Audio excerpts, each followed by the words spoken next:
Hello everyone, how are you? I hope you are all fine, doing great with your health and studies. This is your Anit sir again welcoming to all of you in this 8th lecture of electrostatics. और जैसे कि आप सभी को पता है कि आज की क्लास में हम क्या करने वाले हैं, इलेक्ट्रिक फील्ड की बेसिक अंडरस्टैंडिंग तो हमने पिछले वाले लेक्चर में कर ही ली थी। आज के इस लेक्चर में हमें कुछ न्यूमेरिकल्स करने हैं और साथ ही साथ थ्योरी में थोड़ा और आगे बढ़ना है।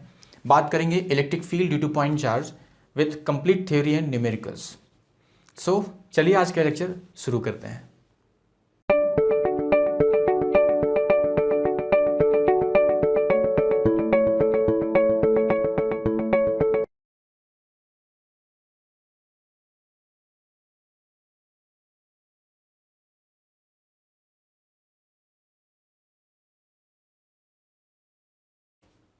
तो चलिए क्विकली कुछ इंपॉर्टेंट बातें रिकॉल कर लेते हैं। मैंने आपको बताया था कि इलेक्ट्रिक फील्ड क्या था। इलेक्ट्रिक फील्ड किसी भी चार्ज के अराउंड एक ऐसा रीजन था जिसमें उस चार्ज का इन्फ्लुएंस था। अगर वो एक पॉजिटिव चार्ज था तो उसकी वजह से इलेक्ट्रिक फील्ड की जो डायरेक्शन थी इट वाज रेडियली आउटवर्ड। अगर कोई नेगेटिव चार्ज था तो उसकी वजह से इलेक्ट्रिक फील्ड की डायरेक्शन रेडियली इनवर्ड।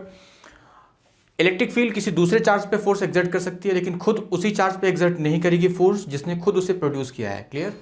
और अगर इलेक्ट्रिक फील्ड की हम बात करें तो electric field has the ability to exert force on any other charge. If that charge is positive then electric field will exert force in the direction of itself. जिस direction में electric field है उसी direction में positive charge पे force लगेगा। और अगर electric field किसी नेगेटिव चार्ज पे फोर्स लगाती है तो it will be in opposite direction. साथ ही साथ एक इंपॉर्टेंट फार्मूला हमने देखा था इलेक्ट्रिक फील्ड इंटेंसिटी को कैलकुलेट करने के लिए कि जो इलेक्ट्रिक फील्ड किसी क्यू चार्ज पर जो फोर्स एक्सर्ट करेगी that will be equal to Q ई।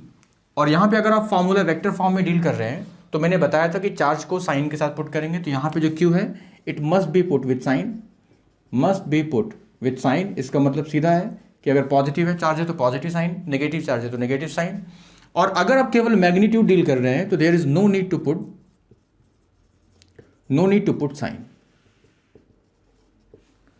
तो चलिए इन्हीं बातों को ध्यान में रखते हुए पहला न्यूमेरिकल लेते हैं। सो numerical number 1 says that a charged particle of mass 1 gram and charge of -1 microcoulomb is stationary in mid-air. Find out the direction and magnitude of electric field required to do this. So very easy question. Screen को pause करके एक बार try कीजिए इसे। तो चलिए इसका solution discuss करते हैं। सो क्वेश्चन में बोला जा रहा है कि हमारे पास एक पार्टिकल है जो कि हवा में स्टेशनरी है। अब आप खुद सोचिए कि कोई पार्टिकल हवा में अगर रेस्ट पे है, स्टेशनरी है, तो डेफिनेटली उस पार्टिकल पे लगने वाले फोर्सेस क्या हो जाने चाहिए? बैलेंस। और नेट फोर्स कितना हो जाएगा इन दैट सिचुएशन? 0। सो अगर मैं इसका फ्री बॉडी डायग्राम ड्रॉ करूं और मुझे इस पर नेट फोर्स क्या करना है? 0 करना है। Suppose this is our particle P। तो एक तो इस पार्टिकल P का वेट लगेगा डाउनवर्ड डायरेक्शन हमेशा की तरह, और वेट कितना हो जाएगा? mg। तो एक फोर्स तो वेट लग रहा है। अब डेफिनेटली अगर हम चाहते हैं नेट फोर्स 0 हो जाए तो एक फोर्स हमें और चाहिए जो कि इस फोर्स का क्या कर सके? अपोज कर सके, इसको वो कैंसिल कर सके। तो एक फोर्स मुझे अपवर्ड डायरेक्शन में चाहिए। और वो फोर्स कहां से आएगा? वो फोर्स आएगा इलेक्ट्रिक फील्ड की वजह से। क्योंकि इस क्वेश्चन में आप अगर क्वेश्चन को आपने पढ़ लिया है तो आपने उसमें इलेक्ट्रिक फील्ड के बारे में भी जिक्र किया जा रहा है। तो इलेक्ट्रिक फील्ड होगी तो इलेक्ट्रिक फील्ड उस चार्ज पार्टिकल पे फोर्स एक्सर्ट करेगी और वो फोर्स, इलेक्ट्रिक फोर्स, इस वेट को क्या कर पाएगा? बैलेंस कर पाएगा। सो अगर हम चाहते हैं कि इस नेगेटिव चार्ज पार्टिकल पे फोर्स किधर लगे? फोर्स अपवर्ड डायरेक्शन में लगे, तो डेफिनेटली इलेक्ट्रिक फील्ड किधर होनी चाहिए? It should be in downward direction. So एक पार्ट तो क्वेश्चन का यही था कि इलेक्ट्रिक फील्ड की डायरेक्शन क्या होगी। सो इलेक्ट्रिक फील्ड इन डाउनवर्ड डायरेक्शन होगी। और इलेक्ट्रिक फील्ड अगर चार्ज नेगेटिव होता है तो अपनी खुद की डायरेक्शन के अपोजिट डायरेक्शन में फोर्स एक्सर्ट करती है। तो फोर्स जो इस चार्ज पार्टिकल पे लगेगा which is a negatively charge particle, it will be in upward direction which is the opposite of electric field. तो ये तो हो गई डायरेक्शन। अब फोर्स होता कितना है? तो फोर्स होता है QE। Electric force is QE और ये दोनों फोर्स मैग्नीट्यूड में बराबर होनी चाहिए। और अगर हम इन दोनों को बराबर करें तो यहाँ से Fe should be equal to mg और Fe is QE, this should be equal to mg। तो यहाँ से मुझे इलेक्ट्रिक फील्ड के लिए सॉल्व करना है which will be equal to mg by q। और अगर मुझे इलेक्ट्रिक फील्ड SI यूनिट में चाहिए तो मैं सब कुछ यहाँ पे एसआई यूनिट में पुट करूंगा तो मास जो कि मुझे दिया है 1 ग्राम, तो मैं ग्राम से केजी में कन्वर्ट करने के लिए 10⁻³ साथ ही साथ जी होता है 10 डिवाइड बाई चार्ज, और चार्ज भले ही नेगेटिव है लेकिन मैं उसको पॉजिटिव साइन के साथ पुट करूंगा because I am calculating only the magnitude part of electric field.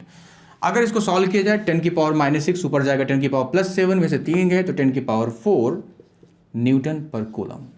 So electric field का मैग्नीट्यूड हो गया 10⁻⁴ न्यूटन पर कूलम, और जो इसकी डायरेक्शन होगी it will be in downward direction so that it can exert force in upward direction on a negative charge. So this is the solution of this question. तो चलिए अगली heading आप लोग डाल लीजिए, electric field due to point charge. तो हम किसी पॉइंट चार्ज की वजह से इलेक्ट्रिक फील्ड कितनी होगी इसे कैलकुलेट करेंगे। तो एग्जैक्टली में किसी पॉइंट चार्ज की वजह से जो इलेक्ट्रिक फील्ड है वो चार्ज पे कैसे डिपेंड करेगी, डिस्टेंस पे कैसे डिपेंड करेगी, तो इन सारी बातों को डिस्कस करते हैं। तो सपोज मेरे पास कोई पॉइंट चार्ज है Q and suppose that point charge is positive charge, और ये हमारा सोर्स चार्ज है। मैंने आपको पिछली क्लास में बताया था कि सोर्स चार्ज किसे बोल रहे हैं हम। बेसिकली सोर्स चार्ज वो चार्ज है जिसकी इलेक्ट्रिक फील्ड में आप इंटरेस्टेड है, जिसकी इलेक्ट्रिक फील्ड आप कैलकुलेट कर रहे हैं। सो मुझे इस पॉइंट चार्ज प्लस Q की वजह से इलेक्ट्रिक फील्ड कैलकुलेट करनी है। कहां पर? किसी ऐसे पॉइंट पर, सपोज उस पॉइंट का नाम P है और उस पॉइंट P की डिस्टेंस हमारे पॉजिटिव Q से कितनी है? R। So we have to calculate electric field due to a point charge at a distance r from it। क्योंकि इलेक्ट्रिक फील्ड एक वेक्टर क्वांटिटी है तो इसके पास डायरेक्शन भी होगी, इसके पास मैग्नीट्यूड भी होगा। तो अगर मैं आपसे पूछूं कि what is the direction of electric field due to this charge at point P, तो मैंने बताया था पिछली क्लास में कि अगर ये पॉजिटिव चार्ज है तो डायरेक्शन कैसी होगी? Radially outwards. So the direction of electric field at point P should be radially outward. ये so this is the direction. तो डायरेक्शन में तो कोई डाउट नहीं है, बस मुझे इसका मैग्नीट्यूड भी फाइंड करना है कि इसका मैग्नीट्यूड कितना होगा। तो जैसे कि मैंने आपको बताया था कि किसी भी जगह पे किसी भी पॉइंट पर इलेक्ट्रिक फील्ड की इंटेंसिटी को मेजर करने के लिए हमें ज़रूरत होती है एक टेस्ट चार्ज की। तो मुझे यहाँ पे भी चाहिए होगा एक टेस्ट चार्ज। तो सपोज मैंने पॉइंट P पर जहाँ पे इलेक्ट्रिक फील्ड फाइंड करनी है वहाँ मैंने एक टेस्ट चार्ज प्लेस किया, that is Q0। So the magnitude of electric field will be, electric field at P will be equal to, क्या मैंने बताया था कि जो भी फोर्स ये एक्सपीरियंस करेगा, अगर वो फोर्स F है तो उस फोर्स को मैं डिवाइड कर दूंगा उसी टेस्ट चार्ज से। तो force divide by the test charge, ये हमें क्या मिल जाएगा? Electric field at that point. Force हम कैसे लिखेंगे? तो ये एक पॉजिटिव चार्ज है, ये भी एक पॉजिटिव चार्ज है और दोनों यहाँ पे पॉइंट चार्जेस हैं। तो इनके बीच में जो फोर्स होगा वो कितना होगा? बड़ी इजीली हम निकाल सकते हैं बाई कूलम्स लॉ। तो कूलम्स लॉ क्या बोलता है? फोर्स कितना होता है दो पॉइंट चार्जेस के बीच में, जो कि स्टैटिक है और पॉइंट चार्जेस है, K Q2/r²। सो K Q1 Q2, तो एक हमारे पास है प्लस Q और एक है हमारे पास Q0 डिवाइड बाय r²। तो ये तो हो गया फोर्स, और मुझे इसे डिवाइड करना था टेस्ट चार्ज से। तो from here you get Q0 तो कैंसिल हो गए, and the expression for electric field due to point charge at any distance r from it is KQ/r²। So very important formula कि किसी भी पॉइंट चार्ज की वजह से उससे एट अ डिस्टेंस r जो इलेक्ट्रिक फील्ड की जो इंटेंसिटी होगी, the magnitude will be KQ/r²। और डायरेक्शन अगर वो चार्ज पॉजिटिव हो तो रेडियली आउटवर्ड, और अगर नेगेटिव हो तो रेडियली इनवर्ड। अगर यही फॉर्मूला मुझे वेक्टर फॉर्म में डील करना होता, तो यहां पे आप देख सकते हैं मैंने कहीं भी वेक्टर नोटेशन यूज नहीं किया है। So if this formula is written in vector form, what should I write? कि electric field at P, this will be equal to KQ/r², ये तो हो गया मैग्नीट्यूड, मल्टीप्लाइड बाय डायरेक्शन। मुझे यहाँ पे डायरेक्शन के लिए एक यूनिट वेक्टर लिखना होगा। हमेशा जब भी फिजिक्स में डायरेक्शन बतानी होती है तो we always make the use of unit vector. अब जैसा कि आप देख सकते हैं कि जो इलेक्ट्रिक फील्ड की डायरेक्शन है, क्या मैं बोल सकता हूं कि इलेक्ट्रिक फील्ड की डायरेक्शन वही है जो कि इस पोजीशन वेक्टर की होगी? सो दिस आर वेक्टर, ये वेक्टर फॉर्म में हो गया आर वेक्टर। सो जो आर वेक्टर मैंने ड्रॉ किया है, what is R vector? R vector is the position of point P with respect to your source charge. तो जो डायरेक्शन आर वेक्टर की है वही डायरेक्शन इलेक्ट्रिक फील्ड की भी है। सो मैं इलेक्ट्रिक फील्ड की डायरेक्शन एक यूनिट वेक्टर की मदद से लिखूंगा, और यूनिट वेक्टर कौन सा होगा? R cap. So R cap is a unit vector in the direction of R vector which is again in the same direction of electric field. So electric field at point P is nothing but KQ. अब r cap क्या हो जाएगा? r cap will be equal to r vector divide by r, और already यहाँ पे एक r square है, तो what is the final formula? That is KQ by r cube multiplied by r vector. So आपको किस फॉर्म में question दिया है, अगर क्वेश्चन में वेक्टर फॉर्म में आपसे आंसर कैलकुलेट करवाना चाह रहे हैं तो आप इसे यूज़ कर सकते हैं, और अदरवाइज अगर केवल मैग्नीट्यूड डील करना है सो हियर इज द फार्मूला। तो दोनों फार्मूले आपको याद रखने हैं। ये आपका वेक्टर फॉर्म में हो गया और ये आपका केवल magnitude. So this is more useful.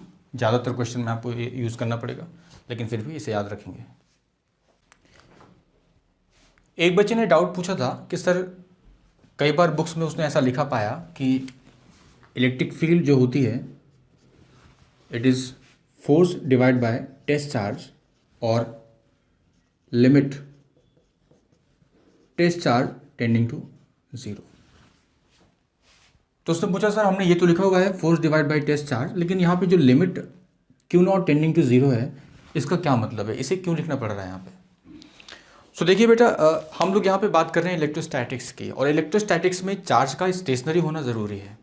जो भी सारी फिजिक्स हम पढ़ रहे हैं वो एक स्टैटिक चार्ज से रिलेटेड है। अब अगर आप चाहते हैं कि आपका सोर्स चार्ज स्टेशनरी रहे तो जो टेस्ट चार्ज होना चाहिए वो आप जितनी छोटी वैल्यू का टेस्ट चार्ज ले सकें उतना बेटर होगा, क्योंकि चार्ज जितना छोटा होगा उसकी वजह से ये जो प्लस क्यू चार्ज है वो उतना ही कम डिस्टर्ब होगा। चार्ज बड़ा तो बड़ा चार्ज होगा तो ये बड़ा चार्ज इस पर ज़्यादा फोर्स एक्सर्ट करेगा, तो अगर ज़्यादा फोर्स एक्सर्ट करेगा तो फिर इसका स्टेशनरी रहना थोड़ा मुश्किल हो जाएगा। तो अगर आप चाहते हैं कि ये चार्ज जो कि सोर्स चार्ज है जिसकी हम इलेक्ट्रिक फील्ड कैलकुलेट करना चाहते हैं, अगर आप चाहते हैं ये सोर्स चार्ज कैसा रहे, स्टेशनरी रहे, तो उसके लिए आपको जो टेस्ट चार्ज है वो काफ़ी कम वैल्यू का लेना होगा। और इसी वजह से अब कम से कम कितना हो सकता है, तो यहाँ पे Q naught tending to zero का मतलब वेरी वेरी स्मॉल चार्ज। तो ये चार्ज छोटा होगा तभी इसकी वजह से जो सोर्स चार्ज है वो डिस्टर्ब नहीं होगा और वो स्टैटिक रह पाएगा। इसी वजह से हम जो टेस्ट चार्ज लेते हैं टू कैलकुलेट इलेक्ट्रिक फील्ड, जो टेस्ट चार्ज लेते हैं वो हम कैसे लेते हैं, काफ़ी स्मॉल। तो किसी एक चार्ज की वजह से इलेक्ट्रिक फील्ड स्पेस में कितनी होगी, उसका मैग्नीट्यूड क्या होगा, उसकी डायरेक्शन क्या होगी, ये सारी बातें हम समझ चुके हैं। लेकिन ज़रूरी नहीं है कि स्पेस में आपके पास एक ही चार्ज हो सकता है कि स्पेस में देयर आर मल्टीपल चार्जेस, और वो मल्टीपल चार्जेस मिलके किसी पर्टिकुलर पॉइंट पे इलेक्ट्रिक फील्ड जनरेट कर रहे होंगे। तो सवाल में अगर मान लीजिए आपको ऐसी ही सिचुएशन दी जाए कि मेरे पास स्पेस में कोई पॉइंट P है और मुझे इस पॉइंट P पर इलेक्ट्रिक फील्ड कैलकुलेट करनी है, और स्पेस में चार्जेस काफ़ी हो सकते हैं, जैसे एक चार्ज Q1 है, एक चार्ज Q2 है, कोई तीसरा चार्ज Q3 है, माइनस Q3 सपोज। सो और भी चार्जेस हो सकते हैं, मैंने 3 चार्ज लिए हैं, तो सो ऑन और भी चार्जेस हो सकते हैं। तो मुझे पॉइंट P पर इन सारे चार्जेस की वजह से इलेक्ट्रिक फील्ड को कैलकुलेट करना है। तो मैं क्या करूँगा, सबसे पहले मैं अलग अलग चार्जेस की वजह से इलेक्ट्रिक फील्ड को कैलकुलेट करूँगा। तो सपोज इस चार्ज Q1 की वजह से जो P पर इलेक्ट्रिक फील्ड है वो E1 है, E1 vector. So E1 is the electric field at P due to Q1। इसी तरीके से P पर मैं चार्ज Q2 की वजह से इलेक्ट्रिक फील्ड को कैलकुलेट करूंगा। लेट्स से कि जो इलेक्ट्रिक फील्ड है it is E2 at P due to the charge Q2, and similarly there is third charge. तो इसकी वजह से जो इलेक्ट्रिक फील्ड है P पर, सपोज इट इज E3। और अगर और भी चार्ज होते तो हम उनकी वजह से भी इलेक्ट्रिक फील्ड को ड्रॉ करते हैं। अब अगर मुझे P पर नेट इलेक्ट्रिक फील्ड बतानी है, तो आपको पता है कि जितनी भी यहाँ पे इलेक्ट्रिक फील्ड्स मैंने लिखी हैं ये सारी की सारी वेक्टर क्वांटिटीज़ हैं, और जब भी वेक्टर की हम बात करते हैं तो नेट कैलकुलेट करने के लिए आपको उन्हें वेक्टोरियली ऐड करना होता है। तो अगर मुझे P पर नेट इलेक्ट्रिक फील्ड चाहिए तो ये बराबर हो जाएगा सारी इंडिविजुअल इलेक्ट्रिक फील्ड्स का वेक्टर समेशन। तो आप जितनी भी इलेक्ट्रिक फील्ड आपने इंडिविजुअली कैलकुलेट किए हैं सबको वेक्टोरियली ऐड कीजिए, that is E1 vector plus E2 vector plus E3 vector so on.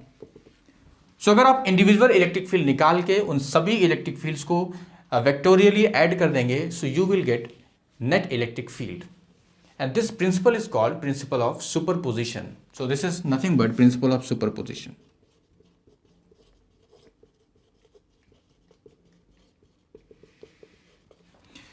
देखिए ऐसा कुछ हमने कूलम्स लॉ में भी किया था, मैंने आपको वहां भी बताया था, वहां पे मैंने आपको थोड़ा सिंप्लीफाइड मैनर में बताया था कि वेक्टर के डिफरेंट केसेस की मदद से वहां पे समझाया था।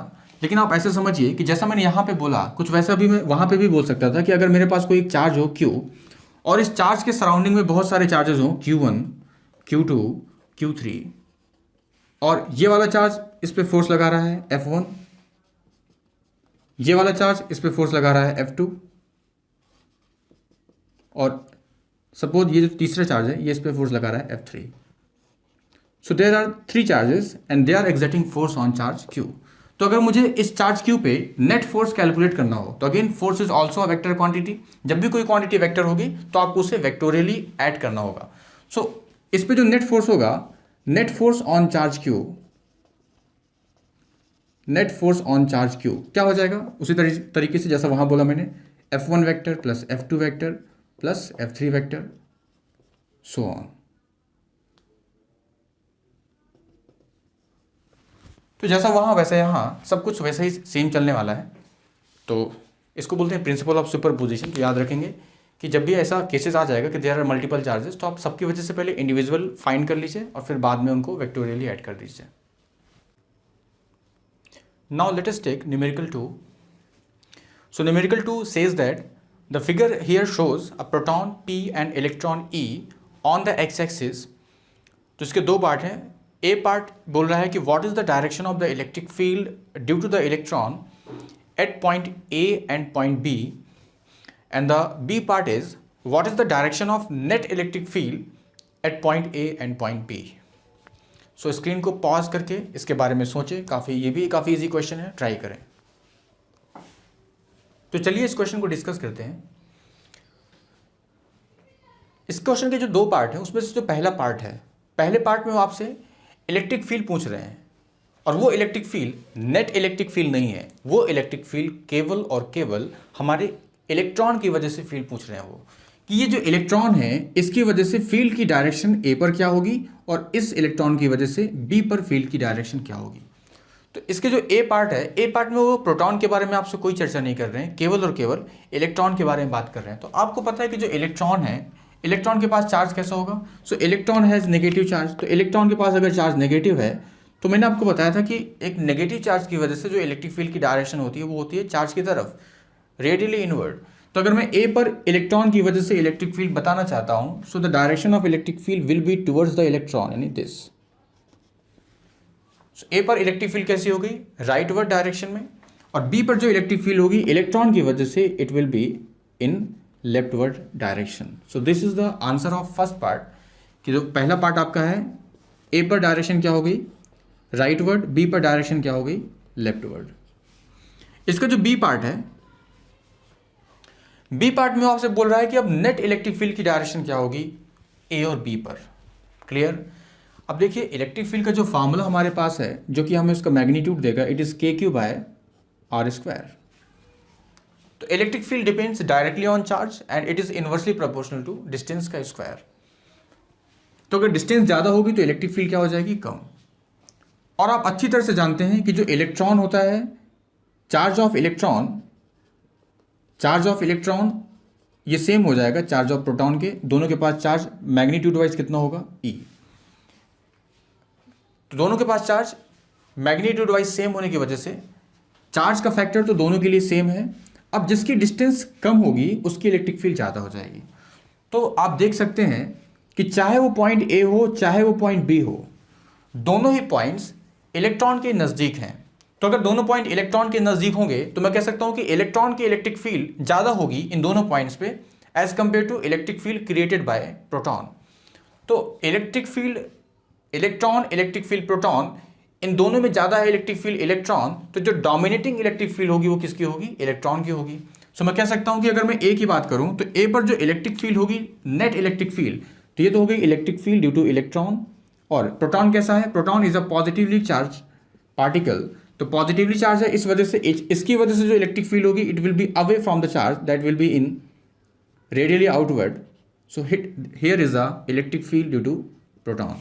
और इलेक्ट्रॉन की इलेक्ट्रिक फील्ड मैग्नीट्यूड में ज़्यादा होगी क्योंकि जो ए है वो इलेक्ट्रॉन के पास है। तो इस तरीके से आप देख सकते हैं कि ज़्यादा इलेक्ट्रिक फील्ड किस डायरेक्शन में है? ए पे राइटवर्ड डायरेक्शन में। तो जो नेट इलेक्ट्रिक फील्ड होगी वो होगी इन the direction towards the electron, that is in the rightward direction. तो ए पर जो इलेक्ट्रिक फील्ड होगी it will be in again rightward direction which is the net electric field. और बी की अगर हम बात करें तो बी पे भी जो इलेक्ट्रिक फील्ड होगी वो इलेक्ट्रॉन की इलेक्ट्रिक फील्ड ज़्यादा होगी। तो इलेक्ट्रॉन की इलेक्ट्रिक फील्ड ज़्यादा होगी यानी कि ये हो जाएगी electric field of due to electron. और जो प्रोटॉन है it is a positive charge, तो इसकी वजह से भी इलेक्ट्रिक फील्ड किधर होगी? अवे। तो यहाँ पर आप देख सकते हैं दोनों की इलेक्ट्रिक फील्ड ऐड हो रही है। तो दोनों की इलेक्ट्रिक फील्ड ऐड हो रही है तो both electric field are in leftward direction. So B पे जो इलेक्ट्रिक फील्ड होगी वो हो जाएगी इन लेफ्टवर्ड डायरेक्शन, और यहाँ पर दोनों की फील्ड क्या हो जाएगी? ऐड हो रही है। सो this is the answer of this question. Let us take numerical 3, which says that figure shows 3 particles with charges q1 plus 2q, q2 minus 2q and q3 minus 4q, each a distance of d from the origin. What net electric field is produced at the origin? So space में यहाँ पे हमारे पास there are 3 charges. Out of these 3 charges, 2 charges are negatively charged and 1 charge is positively charged. और इन सारे charges की वजह से आपको ऑरिजिन ओ पर नेट इलेक्ट्रिक फील्ड बतानी है। तो प्रिंसिपल ऑफ सुपरपोजिशन यूज कर देंगे, और उसको यूज करने के लिए हमें यहाँ पे सभी चार्जेस की इंडिविजुअल इलेक्ट्रिक फील्ड कैलकुलेट करनी होगी। सो ट्राई करें स्क्रीन को पॉज करके। तो अगर मैं इसका सॉल्यूशन डिस्कस करूं तो सबसे पहला टास्क हमारा क्या है कि जितने भी यहाँ पे चार्जेस दे रखे हैं हमें, उन सारे चार्जेस की वजह से उनकी इंडिविजुअल इलेक्ट्रिक फील्ड आप कैलकुलेट करें, और डायरेक्शन को भी केयरफुल डील करेंगे यहाँ पे।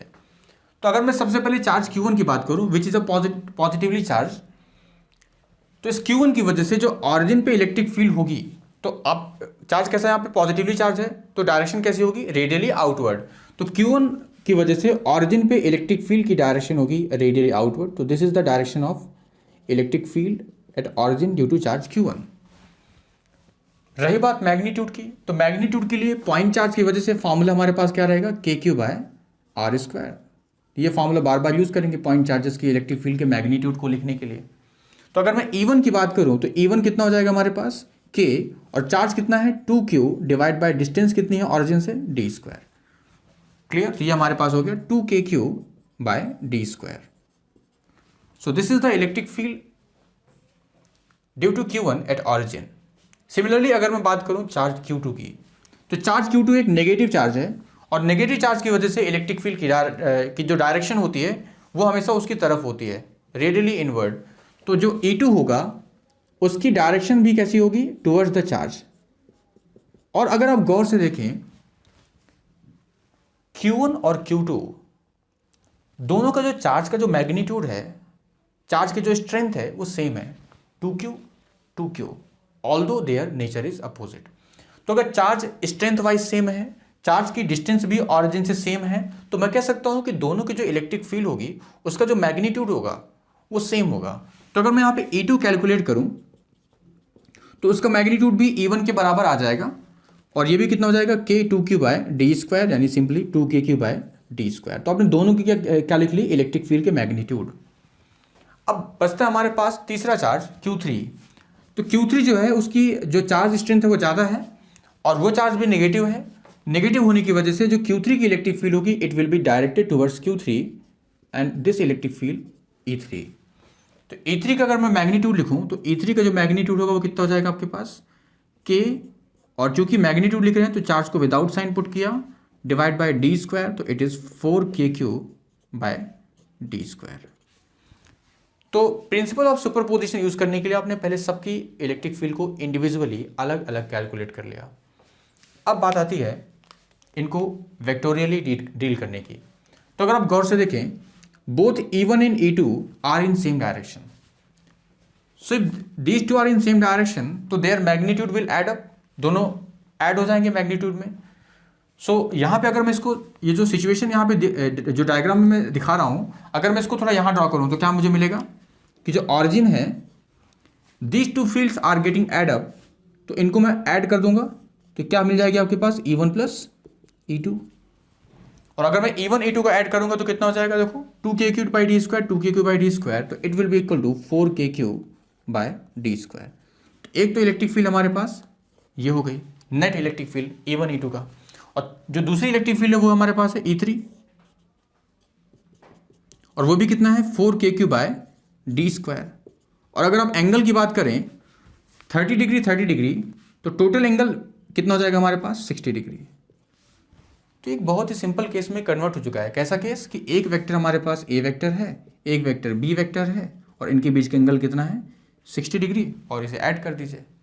तो कौन सा फॉर्मूला लगा देंगे, नॉर्मल तरीका क्या है, √a² + b² + 2ab cos theta, तो उससे भी आपके पास आंसर आ जाएगा। तो अगर उससे मैं आंसर निकालूं तो क्या मेरे पास आंसर आएगा, देखिए इसको यहाँ सॉल्व कर रहा हूँ, तो जो नेट इलेक्ट्रिक फील्ड होगी इट विल बी, अगर मैं 4k³ बाई डी स्क्वायर को कुछ मान लेता हूँ, सपोज इसको मैंने मान लिया, सपोज दिस इज ए, इसको मैंने ए अज्यूम कर लिया, तो क्या मिल जाएगी मुझे net electric field, √a² + a² + 2a² cos theta.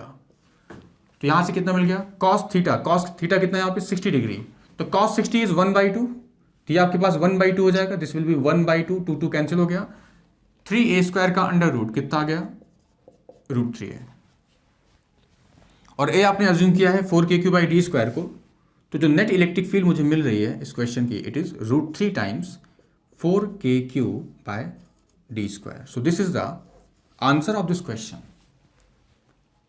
और ऑब्वियस सी बात है, दोनों इलेक्ट्रिक फील्ड कैसी हैं यहाँ पे, सेम आ रही हैं, मतलब 4k³ बाई डी स्क्वायर इधर है, 4k³ बाई डी स्क्वायर इधर है, तो अगर दोनों इलेक्ट्रिक फील्ड स्ट्रेंथ में बराबर हैं तो जो नेट इलेक्ट्रिक फील्ड होगी it will be directed along x direction. Clear, it will be directed along x direction. जी, तो नेट इलेक्ट्रिक फील्ड की जो डायरेक्शन आएगी it will be directed along positive x direction.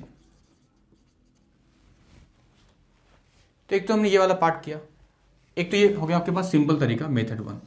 दूसरा एक स्टैंडर्ड रिजल्ट हमारे पास है, जिनको मैंने वेक्टर पढ़ाया है क्लास में, नोट्स को जाके देखेंगे कि अगर आपके पास दो वेक्टर होते हैं, दोनों का मैग्नीट्यूड सेम हो जाए a और उनके बीच का एंगल अगर थीटा है, तो इन दोनों का जो एडिशन होगा उसका जो मैग्नीट्यूड होगा वो कितना हो जाएगा, r is equal to direct formula आपके पास 2a cos थीटा बाय 2। तो आप चाहें तो इसे भी यूज़ कर सकते हैं। तो यहाँ पे a हमने किसको माना था, 4k³ बाई डी स्क्वायर को, तो अगर आप इससे कैलकुलेट करें तो आपको क्या मिलेगा, देखिए 2a यानी 4k³ by d square cos theta by 2, तो थीटा कितना है 60 डिग्री, उसका बाई 2 तो 30 डिग्री। यहाँ से सॉल्व करेंगे तो you will again get cos 30 कितना हो जाएगा √3/2, तो 2 से 2 कट गया, तो यहाँ से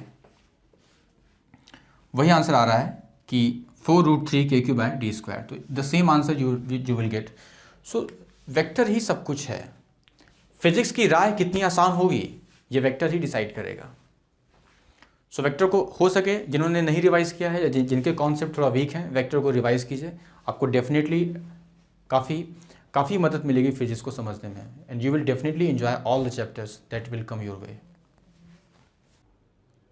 ओके, चलिए अब डिस्कस करते हैं एक नई तरह की प्रॉब्लम जिसमें आपको पोजीशन कैलकुलेट करनी होगी एक नल पॉइंट की। Now what do you mean by null point? Null point एक ऐसा पॉइंट है जहां पर net electric field due to all the charges in space zero हो जाए। सो अगर स्पेस में आपके पास कुछ चार्जेस हैं तो उन चार्जेस की वजह से जिस पॉइंट पर नेट इलेक्ट्रिक फील्ड जीरो होगी उसी पॉइंट को हम बोलेंगे नल पॉइंट। सो नल पॉइंट बेसिकली क्या है? नल पॉइंट एक ऐसा पॉइंट है जहां पर नेट इलेक्ट्रिक फील्ड क्या होती है? जीरो होती है। और क्वेश्चन क्या रहेगा हमारा कि ये पॉइंट कहां होगा, आपको बस यही फाइंड करना होगा। सो अभी मैं सिंपलर केसेस ले रहा हूं, cases of 2 point charges. So 2 point charges के लिए आपको नल पॉइंट की पोजीशन को फाइंड करना होगा। तो उसमें भी सबसे सिंपल केस 1 कि सपोज मेरे पास चार्जेस कैसे हुए, सेम टाइप के चार्जेस हुए, और केवल सेम टाइप के ही नहीं, उनका नेचर भी कैसा है, सेम है। So positive positive, Q Q. अब बताइए, अगर मैं आपसे पूछूं कि इस केस के लिए ऐसा पॉइंट कहां लाई करेगा जहां पर नेट इलेक्ट्रिक फील्ड 0 हो। सो आप सभी तुरंत इसका आंसर दे देंगे कि सर हमें पॉइंट कहां लेना चाहिए, एकदम इनको मिलाने वाली लाइन के बीचों बीच। सपोज वो पॉइंट P है जो कि इनको मिलाने वाली लाइन के बीचों बीच है। सो क्यों हमारे दिमाग में ऐसा आया कि यार बीचों बीच हमें पॉइंट को लेना चाहिए जहां पे नेट इलेक्ट्रिक फील्ड 0 होगी।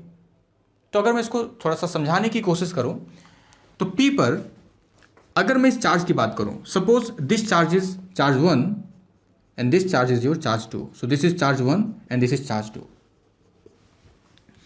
सो चार्ज 1 की वजह से जो इलेक्ट्रिक फील्ड की डायरेक्शन P पर होगी वो किधर होगी, तो आपको पता है पॉजिटिव चार्ज की वजह से अवे और नेगेटिव चार्ज की वजह से उसके टूवर्ड्स। तो पॉजिटिव चार्ज इस वजह से इलेक्ट्रिक फील्ड अवे होगी इस चार्ज से। So this will be the direction of electric field due to charge 1। So this is your E1। Clear. अब अगर मैं चार्ज 2 की वजह से P पर इलेक्ट्रिक फील्ड की डायरेक्शन की बात करूं, तो चार्ज 2 भी एक पॉजिटिव चार्ज है, तो उसकी वजह से भी इलेक्ट्रिक फील्ड होगी उस चार्ज से अवे।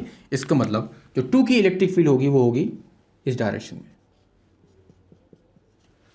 अब एक बात तो हमने समझ लिया यार कि यहां पर दोनों की जो इलेक्ट्रिक फील्ड है वो एकदम अपोजिट डायरेक्शन में है। अब हमें नेट इलेक्ट्रिक फील्ड 0 कब मिलेगी, इसके लिए एक और कंडीशन फुलफिल होनी चाहिए कि दोनों की जो फील्ड है वो मैग्नीट्यूड में भी इक्वल होनी चाहिए। So equal in magnitude but opposite in direction. अगर ऐसा होता है तो मैं कह सकता हूं कि हाँ, ये जो पॉइंट P है, इस पॉइंट पर इन दोनों चार्ज की वजह से इलेक्ट्रिक फील्ड क्या हो जाएगी, 0। सो ऐसा बिल्कुल हो रहा है, यहां पे जो इन दोनों की फील्ड है वो मैग्नीट्यूड में भी इक्वल होगी। क्यों, क्योंकि जो P है वो मिड पॉइंट है इनको मिलाने वाली लाइन का। इसका मतलब अगर P की डिस्टेंस चार्ज 1 से वो R है, तो इसी P की डिस्टेंस चार्ज 2 से भी कितनी होगी, R ही होगी। तो डिस्टेंस तो P की दोनों चार्जेस से सेम है, और साथ ही साथ दोनों चार्ज भी कैसे हैं, सेम। तो चार्ज भी सेम है, उनकी डिस्टेंस भी P से सेम है, तो मैं कह सकता हूं दोनों चार्ज सेम मैग्नीट्यूड की इलेक्ट्रिक फील्ड क्या करेंगे, प्रोड्यूस करेंगे। सो यहां पर E1 और E2 दोनों मैग्नीट्यूड में क्या है, इक्वल है। हाँ, उनकी डायरेक्शन जरूर क्या है, डिफरेंट है। सो हम कह सकते हैं कि ये दोनों फील्ड एक दूसरे को कैंसिल कर देंगी, और जिसकी वजह से नेट इलेक्ट्रिक फील्ड P पर क्या हो जाएगी, 0। और हम कह सकते हैं कि P ही हमारा क्या है, यहाँ पे नल पॉइंट है।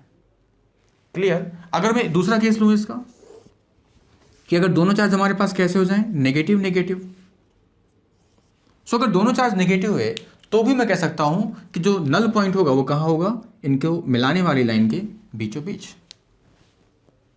और अगर मैं इसको चार्ज 1 बोल दूं, इसको चार्ज 2 बोल दूं, तो चार्ज 1 की वजह से P पे जो इलेक्ट्रिक फील्ड की डायरेक्शन होगी कैसी होगी, चार्ज नेगेटिव है तो नेगेटिव चार्ज की वजह से towards the charge, so the electric field will be directed towards the charge. So this is E1। और अगर आप चार्ज 2 की वजह से बात करें तो वो भी एक नेगेटिव चार्ज है, और उसकी इलेक्ट्रिक फील्ड कैसी हो जाएगी, it will be directed towards the charge 2। So this is the direction of another electric field E2।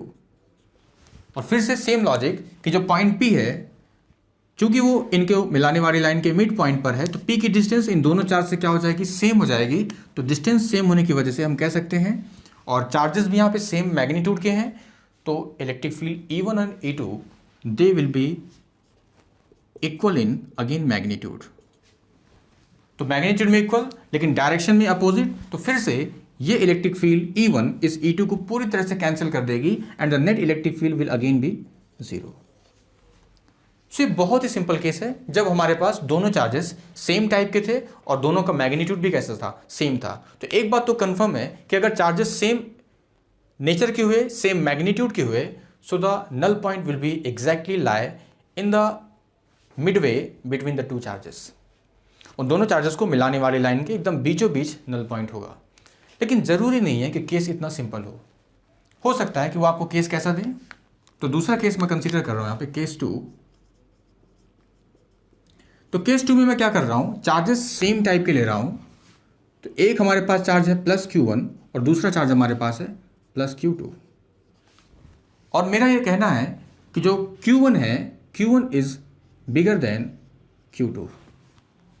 Clear? तो Q1 जो है वो स्ट्रेंथ में बड़ा है। नाउ अब हम कैसे बताएंगे कि नल पॉइंट कहां होगा? सो ये एग्जाम्पल छोटा सिंपल एग्जाम्पल जरूर था, लेकिन इसने हमें एक बड़ी इंपॉर्टेंट बात सिखाई। पहली बात उसने हमें क्या सिखाई कि नल पॉइंट हमेशा चार्जेस को मिलाने वाली लाइन पर ही लाई करता है। Clear? The position of null point will always lie on the line joining the two charges. ये पहली इंपॉर्टेंट बात हमने इन दो एग्जाम्पल से सीखी। दूसरी बात जो मैं आपको अब बता रहा हूं कि जो नल पॉइंट होगा it will always lie near the smaller charge. सोचिए ऐसा मैं क्यों बोल रहा हूं कि जो नल पॉइंट होना चाहिए वो स्मॉलर चार्ज के नियर होना चाहिए। वो इसलिए क्योंकि नल पॉइंट वो पॉइंट है जहां पर दोनों की इलेक्ट्रिक फील्ड मैग्नीट्यूड में इक्वल होनी चाहिए और डायरेक्शन में अपोजिट होनी चाहिए। तो आप सोचो कि एक छोटा चार्ज एक बड़े चार्ज की फील्ड को कब बैलेंस कर पाएगा, कब वो बड़ी चार्ज की फील्ड को कैंसिल कर पाएगा? जब आप पॉइंट छोटे चार्ज के पास मिले। क्योंकि जब पॉइंट आप छोटे चार्ज के पास मिलेंगे तब जाके वो इसकी इलेक्ट्रिक फील्ड की बराबरी कर पाएगा। सो ये जो क्वेश्चंस हैं नल पॉइंट की पोजीशन को कैलकुलेट करने के लिए, और जब आपको सिस्टम में केवल दो चार्जेस दिए जाएं तो केवल ये दो बातें आप ध्यान में रखिए। हर तरह के सवाल बनेंगे इसमें से। पहली बात कि जो नल पॉइंट है it will lie on the line joining the two charges, और दूसरी बात the null point will always lie near the smaller charge. Clear?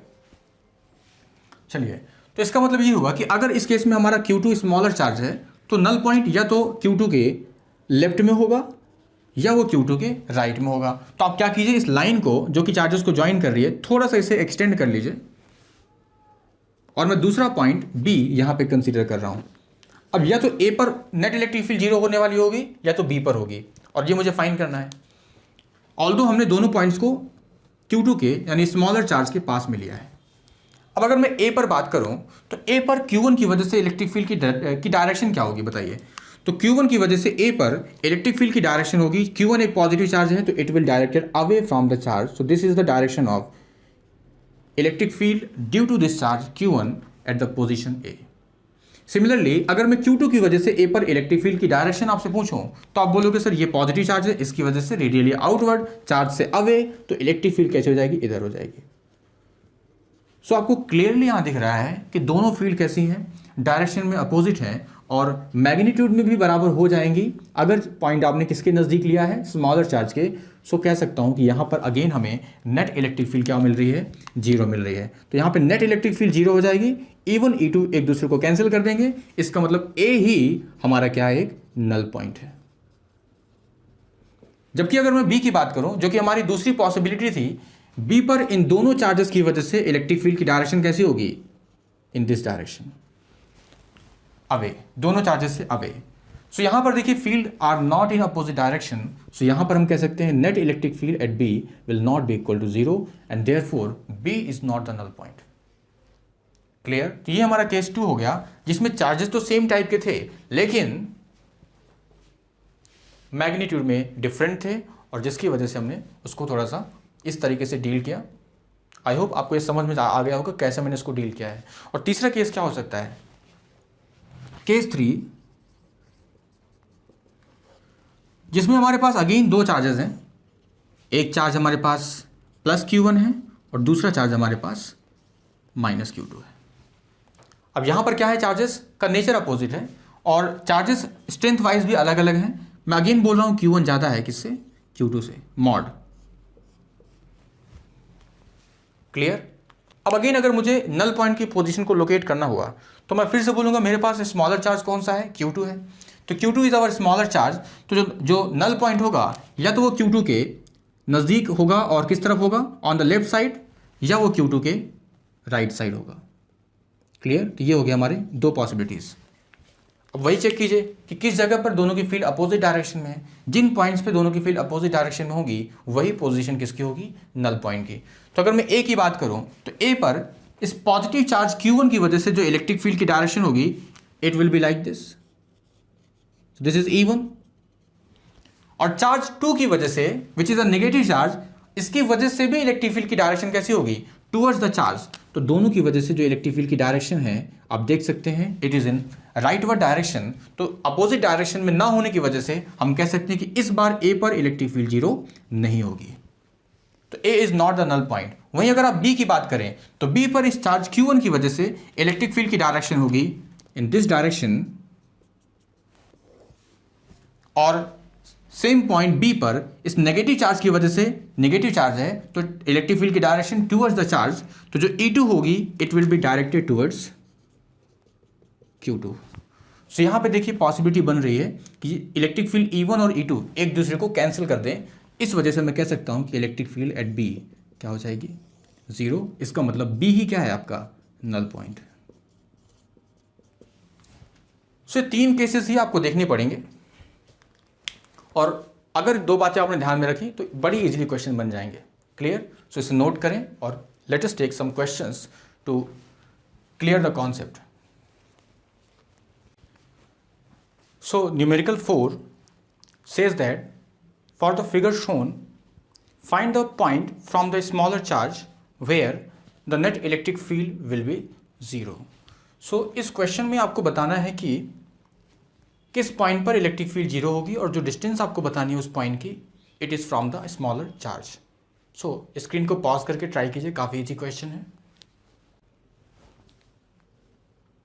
सो अगर मैं इसे सॉल्व करूं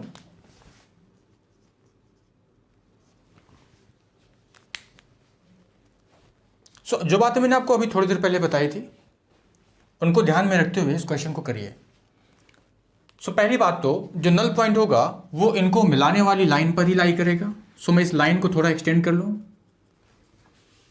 और स्मॉलर चार्ज यहाँ पे हमारे पास प्लस क्यू है, तो प्लस क्यू के पास में मैंने एक पॉइंट ले लिया ए और दूसरा पॉइंट मैंने ले लिया बी। क्लियरली? और अगर मैं ए पर दोनों चार्जेस की वजह से इलेक्ट्रिक फील्ड की डायरेक्शन देखूं, सो आप देख सकते हैं कि इस चार्ज की वजह से इलेक्ट्रिक फील्ड हो जाएगी इस डायरेक्शन में। अगर मैं इसको चार्ज 1 बोल दूँ, इसको चार्ज 2 बोल दूँ, तो दिस इज E1, और जो चार्ज 2 है उसकी वजह से जो इलेक्ट्रिक फील्ड होगी इट विल बी E2। तो मुझे बी पर अब चेक करने की कोई रिक्वायरमेंट नहीं है, ए ही हमारा क्या है नल पॉइंट है, तो ए हमारा क्या हो जाएगा नल पॉइंट, क्योंकि at A the electric field will be zero. अब ए पर इलेक्ट्रिक फील्ड जीरो है, इसका मतलब दीज टू फील्ड्स डायरेक्शन में तो अपोजिट हैं ही, लेकिन मैग्नीट्यूड में क्या होनी चाहिए इक्वल। तो आप दोनों की फील्ड का मैग्नीट्यूड इक्वल कर दीजिए, यानी कि आप क्या कर दीजिए E1 का magnitude should be equal to E2 का मैग्नीट्यूड। और चूंकि क्वेश्चन में बोला है कि आपको ए की डिस्टेंस स्मॉलर चार्ज से बतानी है, तो सपोज मान लीजिए कि जो स्मॉलर चार्ज है उससे ए की डिस्टेंस कितनी है x। So you have to calculate x। So E1 कितना हो जाएगा, तो फार्मूला क्या होता है electric field due to point charge का फार्मूला हमारे पास है KQ/R²।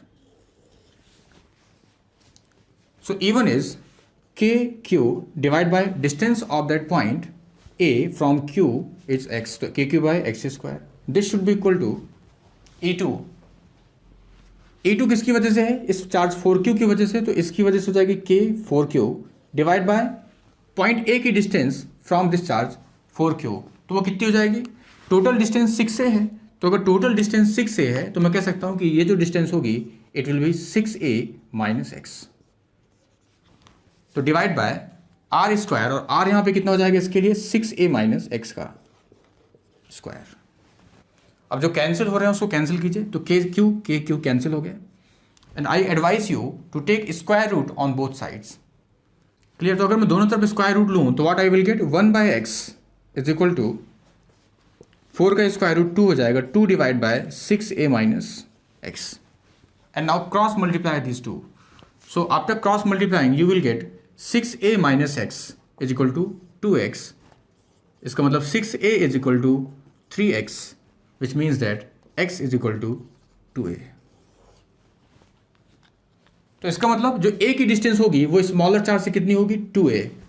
तो eight a distance 2A from smaller charge plus Q the net electric field will B 0। So this is the solution of this question.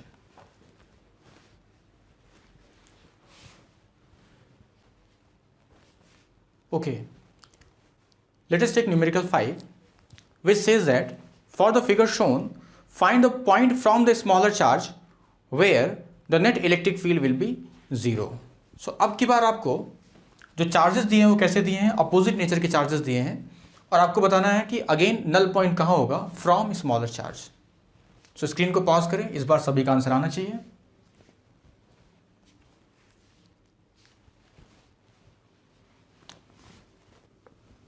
तो चलिए इसे solve करते हैं। सो अगेन हमारे पास जो स्मॉलर चार्ज है वो क्या है, प्लस क्यू है। तो मैं इस लाइन को थोड़ा एक्सटेंड करूंगा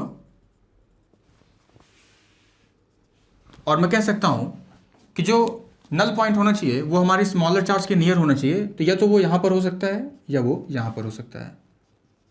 सो देयर आर टू पॉसिबिलिटीज। अब अगर मैं ए की बात करूं तो ए पर इस चार्ज की वजह से जो इलेक्ट्रिक फील्ड की डायरेक्शन होगी, इस पॉजिटिव चार्ज की वजह से, अगर मैं इसको चार्ज 1 बोल रहा हूं, इसको चार्ज 2 बोल रहा हूं, तो चार्ज 1 की वजह से जो इलेक्ट्रिक फील्ड की डायरेक्शन होगी, पॉजिटिव चार्ज है तो radially outward away from the charge. So this is direction of electric field E1 due to this charge plus Q. वहीं अगर मैं इस चार्ज 2 की वजह से बात करूं तो चार्ज नेगेटिव है, और आपको पता है नेगेटिव चार्ज की वजह से इलेक्ट्रिक फील्ड चार्ज की तरफ होगी। सो the direction of E2 will be towards the charge plus 4Q।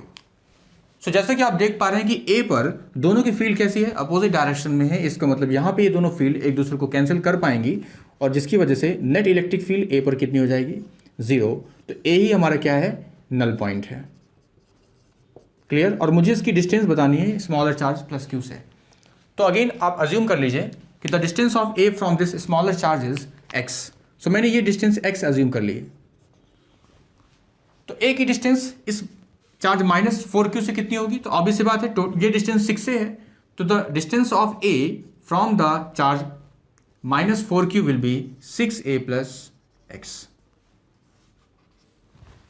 तो अगेन मैं यहां पे कह सकता हूं कि दोनों की जो फील्ड है E1 और E2 ये मैग्नीट्यूड में इक्वल होगी और डायरेक्शन में क्या है, अपोजिट है। तो फिर से दोनों की मैग्नीट्यूड को इक्वल कीजिए, तो E1 इक्वल्स टू क्या हो जाएगा, E2। तो मैग्नीट्यूड में इक्वल किया तो E1 यानी इस प्लस Q की वजह से इलेक्ट्रिक फील्ड कितनी हो जाएगी, KQ divide by x square. इस चार्ज की वजह से इलेक्ट्रिक फील्ड E2, तो K, अब यहां पे मैं पुट करूंगा 4Q। ध्यान रखना मैं केवल मैग्नीट्यूड इक्वेट कर रहा हूं। मैंने कई बार बोला है कि अगर फॉर्मूला मैग्नीट्यूड फॉर्म में डील कर रहे हो तो चार्ज को विदाउट साइन पुट करना है। डिवाइड बाय डिस्टेंस का स्क्वायर, तो डिस्टेंस कितनी है, ए की डिस्टेंस है -4Q से 6a प्लस x, इसका स्क्वायर। फिर से जो कैंसिल हो रहा है उसको कीजिए, दोनों तरफ स्क्वायर रूट लीजिए। तो on taking square root both side तो मुझे क्या मिलेगा, 1 by x is equals to 2 divided by 6a plus x. Now cross multiply these two and you will get 6a plus x is equal to 2x, और यहां से 6a is equal to x। इसका मतलब ये distance कितनी होनी चाहिए, 6a। तो स्मॉलर चार्ज से 6a किस तरफ, on the left side of this charge. So जो नल पॉइंट है वो किधर है, null point is at a distance of 6a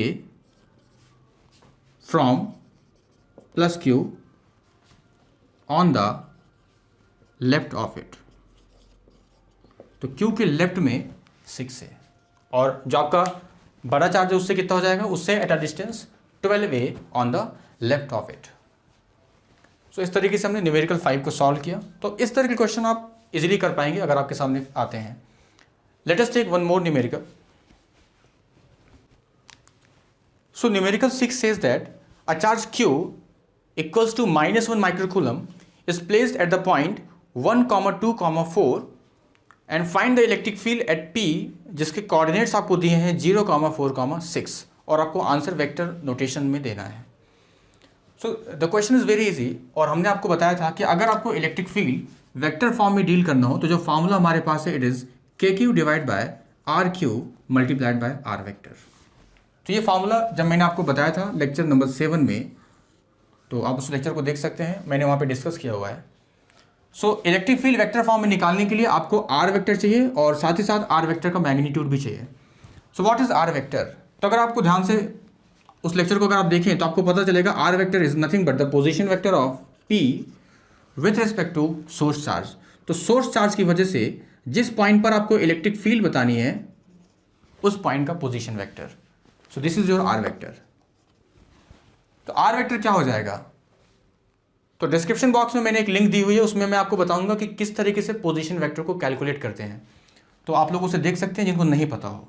तो आर वेक्टर कैसे लिखूंगा, मैंने बताया हुआ है उस वीडियो में कि अगर मैं इसको हेड बोल रहा हूँ, दिस इज द टेल, तो आपको बेसिकली करना क्या है, हेड के कोऑर्डिनेट्स में से टेल के कोऑर्डिनेट्स को माइनस कीजिए।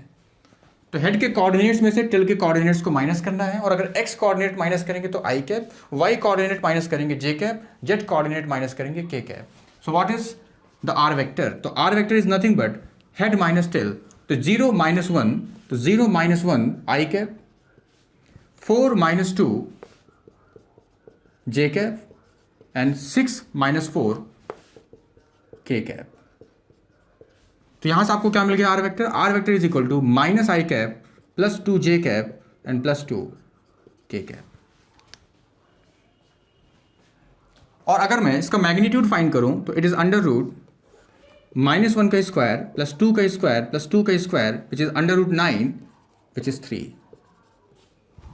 तो आपके पास आर वेक्टर भी है, वेक्टर फॉर्म में भी है, और उसका मैग्नीट्यूड भी आपने कैलकुलेट कर लिया है। वैल्यूज को पुट करें यहाँ पे, सो के कितना आपके पास 9 × 10⁻⁹ क्यू।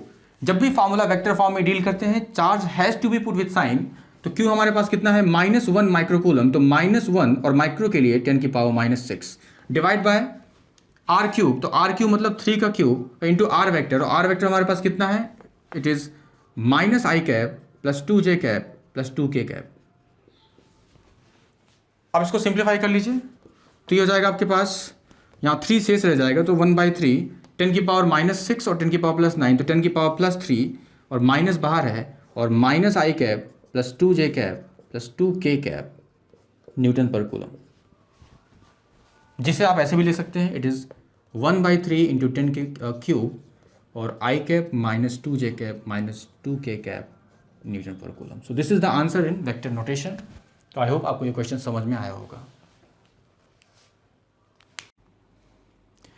नाउ हर बार की तरह एक क्वेश्चन मैं आपको घर के लिए देना चाहूँगा, तो try yourself. Number 4, so the question says that figure shows 2 square arrays of charge particles, the squares which are centered at point O are misaligned. The particles are separated by either d or d/2 along the perimeter of the squares. What are the magnitude and direction of the net electric field at O? So यहाँ पे 2 square हैं जो कि आपस में misaligned हैं, लेकिन उनका सेंटर सेम है, और उसके सेंटर पे आपको सारे चार्जेस की वजह से नेट इलेक्ट्रिक फील्ड का मैग्नीट्यूड और डायरेक्शन, ये दोनों बातें आपको बतानी है। क्वेश्चन देखने में थोड़ा डरावना है, काफ़ी सारे चार्जेस हैं, लेकिन अगर दिमाग से काम लेंगे तो question is very easy. Okay, और इसी के साथ अगली क्लास के लिए होमवर्क भी आपके लिए तैयार है। पहला काम आपको करना क्या है, आपको एनसीईआरटी रीड करनी है, और एनसीईआरटी में टॉपिक जो इलेक्ट्रिक फील्ड है, सो इलेक्ट्रिक फील्ड से लेके physical significance of electric field तक आपको सारा रीड करना है। और साथ ही साथ एनसीईआरटी के solve example number 1.8 and solve example 1.9, दोनों एग्जाम्पल्स के सॉल्यूशंस को हाइड करके खुद से ट्राई करना है। और साथ ही साथ इस बार मैं आपको 2 DPPs दे रहा हूँ, DPP number 4 and DPP number 5, इनको भी आप ऑनेस्टली ट्राई करें। सो इलेक्ट्रिक फील्ड में अच्छी खासी कमांड बन जाएगी अगर आपने DPP 4 एंड 5 को ऑनेस्टली ट्राई किया। ध्यान रखना इन बात को। तो आई होप आपने इस लेक्चर को एंजॉय किया होगा, और हमारी मुलाकात होगी अब अगले वीडियो में with the topic electric field lines. So तब तक के लिए thank you so much, bye, take care.